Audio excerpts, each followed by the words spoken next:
Greetings mga migs. Meron akong kwento. 1993, Pikit, North Cotabato.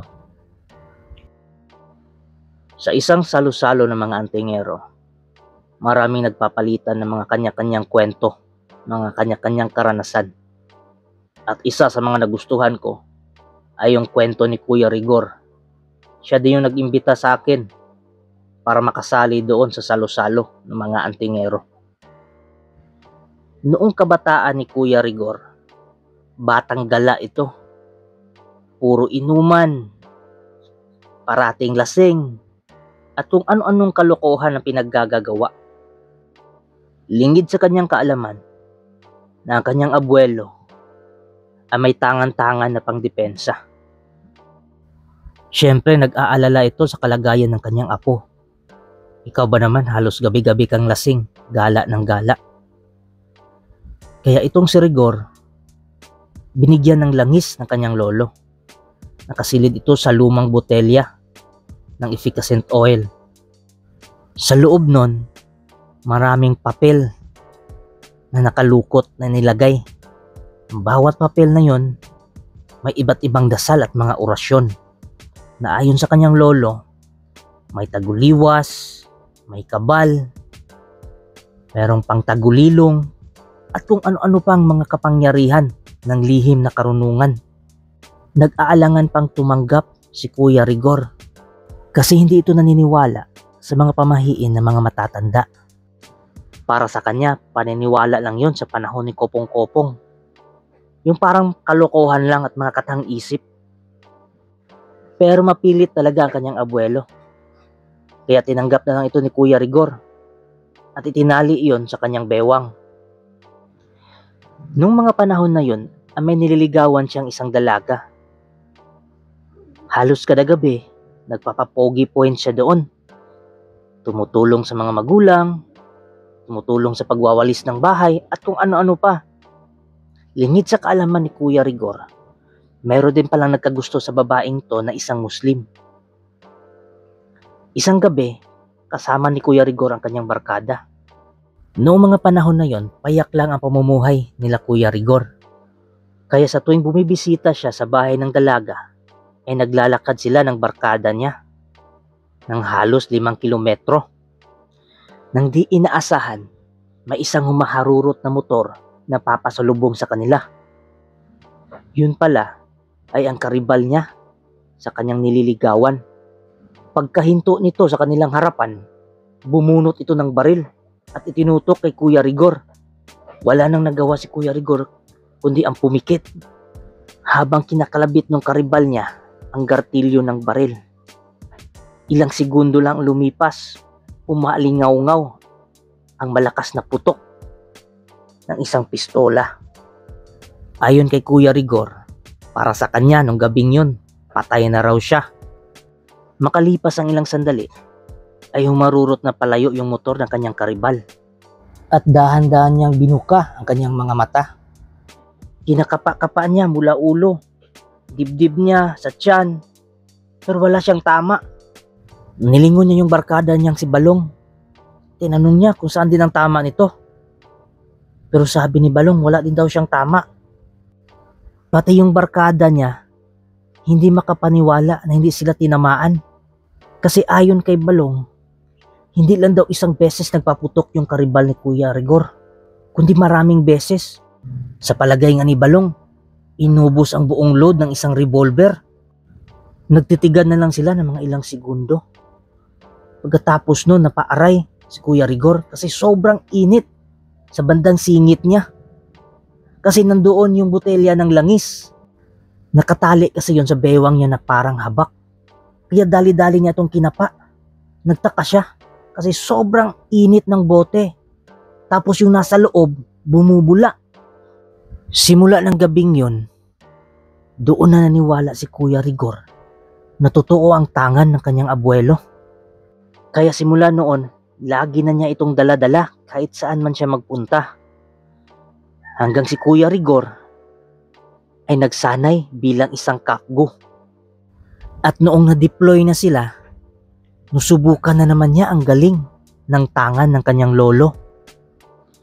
Noong parati nang napapasabak sa engkwentro si Kuya Rigor, ay dinala siya ng kanyang abuelo sa kaibigan nitong matanda. Yun pala ang tagagawa ng langis. Biruin yun, dumating sila doon alas 6 ng umaga ng Biyernes. Kinausap sila ng matanda alas 6 na ng gabi. Kasi buong araw itong nagdadasal. Ganyan daw ang ginagawa ng matanda sa tuwing unang Biyernes ng buwan.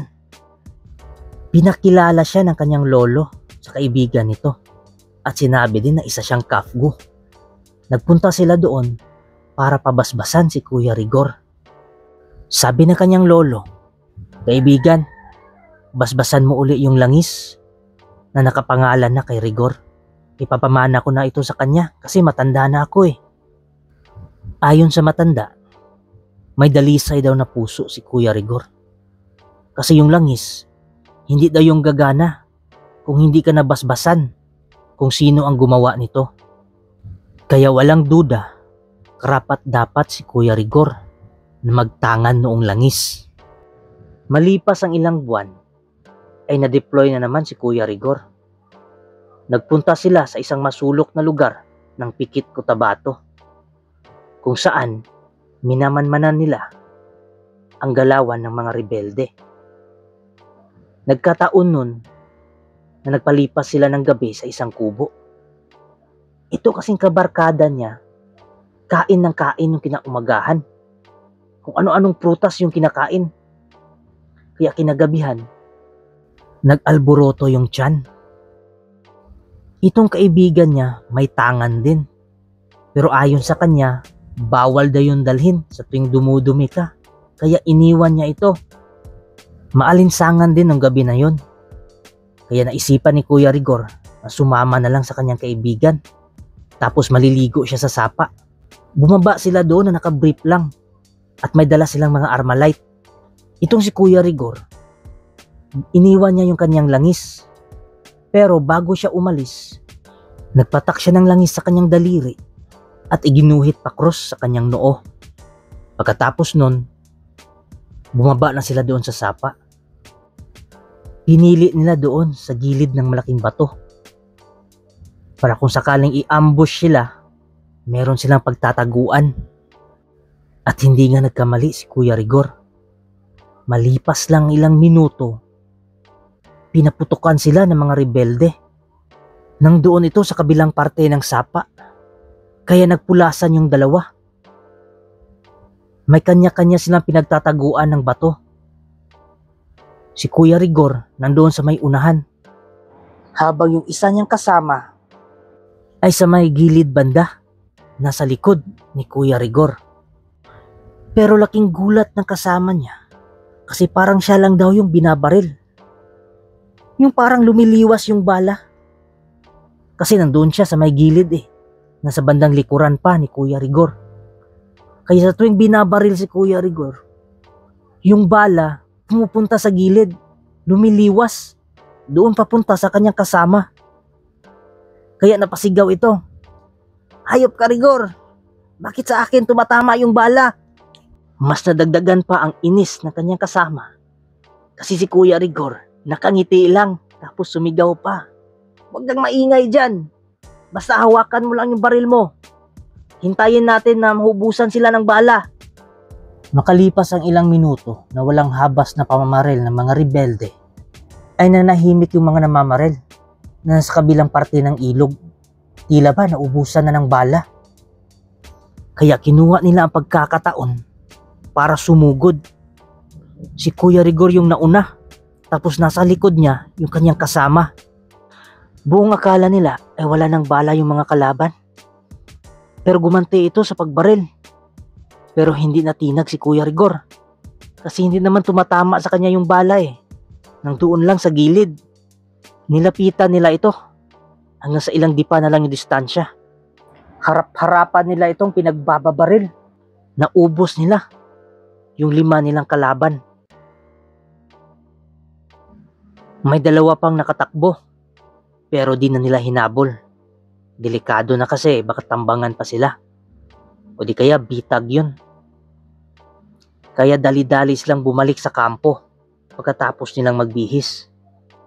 Kaya inireport nila yung mga nangyari at napag-alaman ng mga sundalo na may presensya ng mga rebelde sa lugar na yun. Ilang araw lang ang lumipas pagkatapos nilang maghanda ay gumawa sila ng operasyon sa lugar na yun. Siyempre, unang isasabak yung mga Kafgu. Susunod na lang yung mga military. Ganun naman talaga yung siste eh.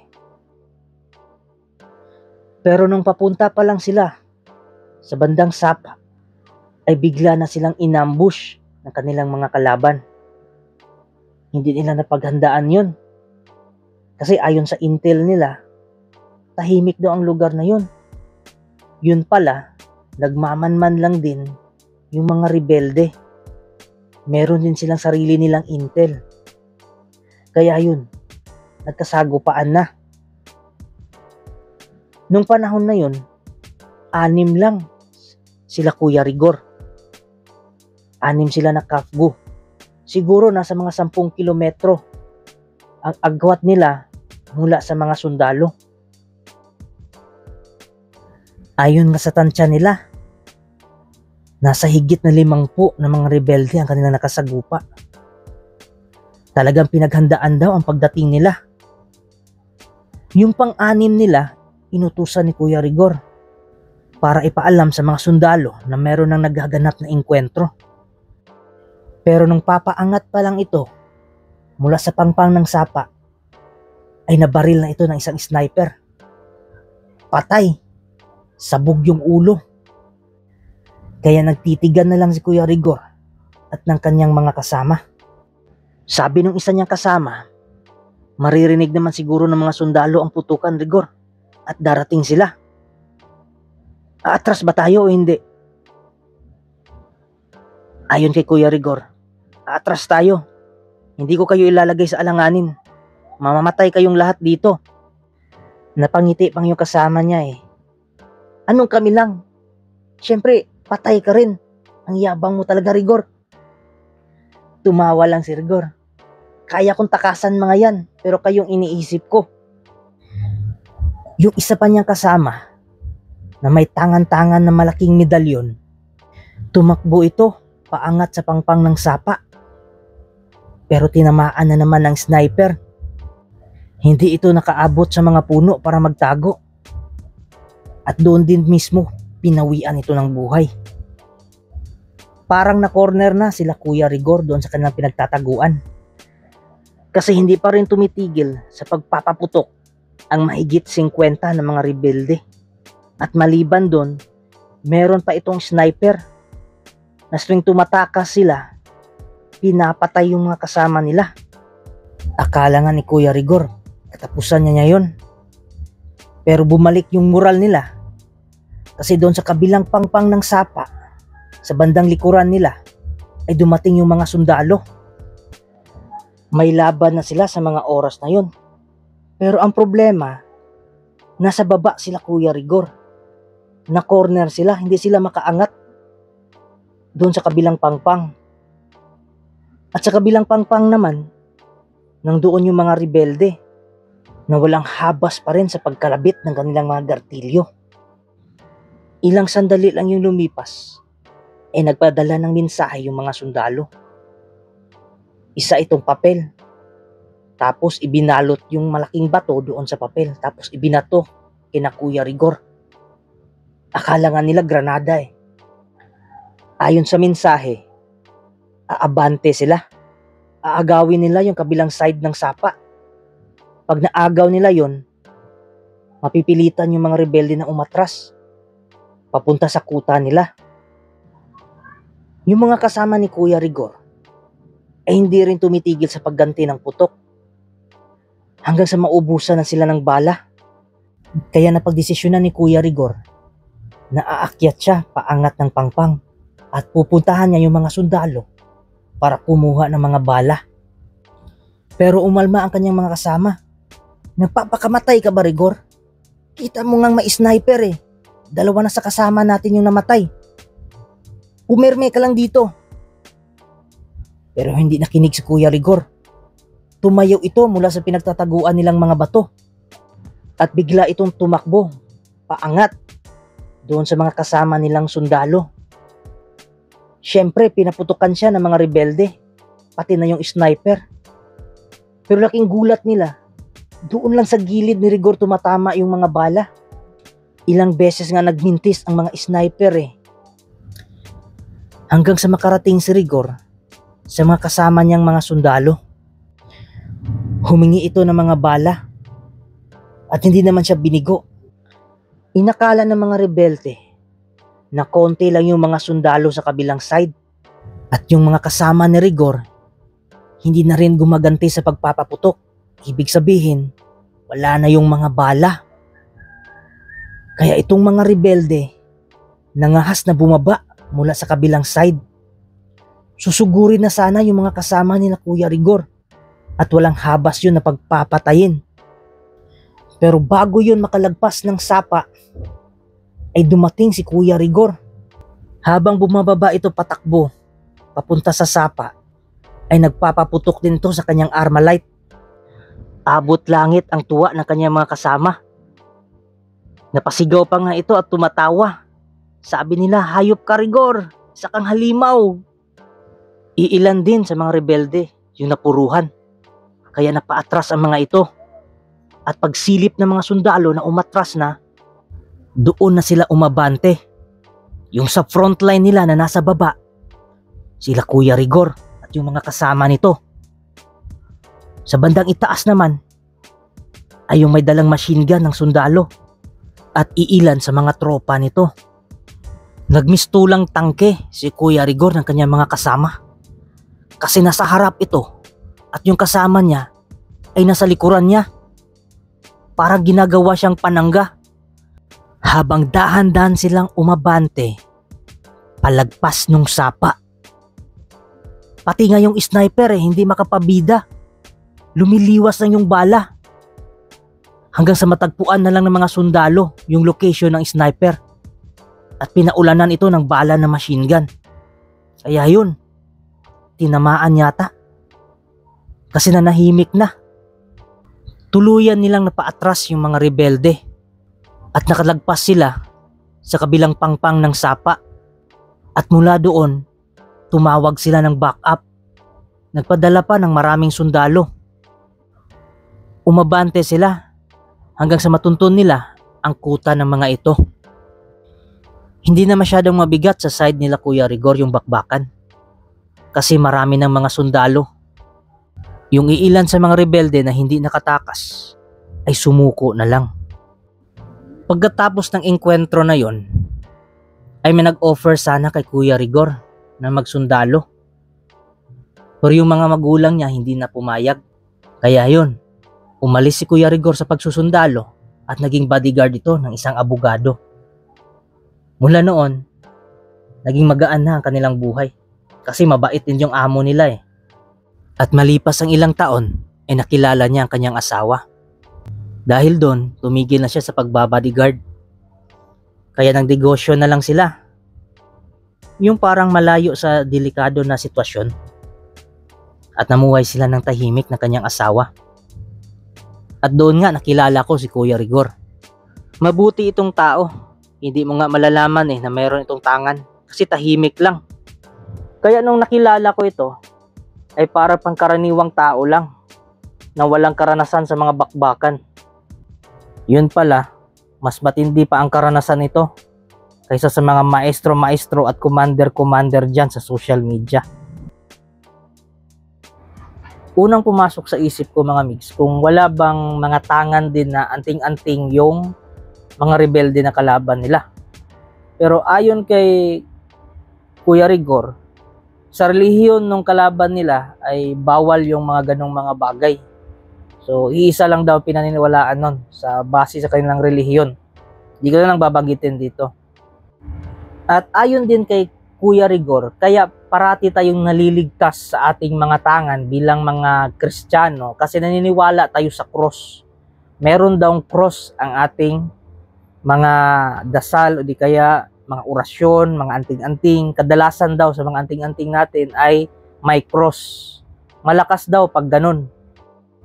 Kaya nga ayon sa kanya, mas malakas pa daw yung San Benito kung ibabangga mo yan sa mga Tres Pico Roma, Infinito Dios, o kung anumang mga anting-anting na walang cross.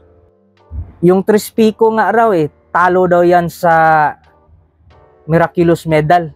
Kasi tignan nyo sa likod ng Miraculous Medal, may cross doon. Diba sa harap yung Birhen na bukas palad, tapos sa likod may cross. So yun yung original na Miraculous Medal. Tsaka yung mga tangan daw ng mga mangkukulam, o di kaya yung tangan ng ibang mga antingero na Infinito di Dios sa kaliwa. Pareho naman yan kaliwa at kanan, Infinito din naman yan So sabi ni Kuya Rigor, talo daw yun sa Rosaryuhan, kasi yung Saryuhan meron yung cross. Ang problema lang daw sa mga Pilipino, kulang yung paniniwala nila. Mas naniniwala pa daw sa mga anting-anting na walang cross kaysa sa paniniwala ng mga Kristiyano na ang cross ay ang simbolo ng kaligtasan. Kasi nagpapako si Jesus doon para maligtas ang mga tao sa kasalanan. Kasi yung lana nila, sa loob nun, meron yung papel na may orasyon na patungkol sa cross. Halos kalahati sa mga orasyon doon patungkol sa cross. So yun mga migs, klaruhin ko lang yung tangan ko dati na galing sa nagbasbas kay Kuya Rigor, yung pinagmanahan nung nagbasbas sa kanya, yung bagong henerasyon na, ay dati pa yun nung active pa ako sa Pinoy Occult. Pero iniwan ko na yun lahat. Kasi focus na ako sa sarili kong belief system mga migs. Alam nila mga belief system ko. Hindi nga sila naiinis o nagagalit sa ting sinasabi ko yung Pinoy Occult. Kasi iba yung level nila. Iba yung kaalaman nila. Malayong malayo sa makikita mo sa mga pinag-share nila dyan ng mga video, ng mga orasyon ko, no? Mga puder, mga ganon. Malayong malayo. Kasi ayon kay Manong, yung nagbasbas sa amin, yung nagbasbas kay Kuya Rigor na matanda, yun yung maestro ni Manong. At yung matanda na yun, ang maestro niya, apo sa mga kasamahan ni Leon Kilat. Kung kilala nyo si Leon Kilat sa Cebu, doon nagmula yung mga tangan namin. Nila pala, kasi ako wala na. Iniwan ko na yon. Kasi hindi ko rin naman nagagamit Hindi naman ako sundalo, hindi ako pulis. Para ano pa, na magtangan ka ng ganun, di ba? So, simpleng dasal lang sa Diyos at sa ating mga guardian angel para protektahan ka sa mga masasamang pangyayari. Ayos na.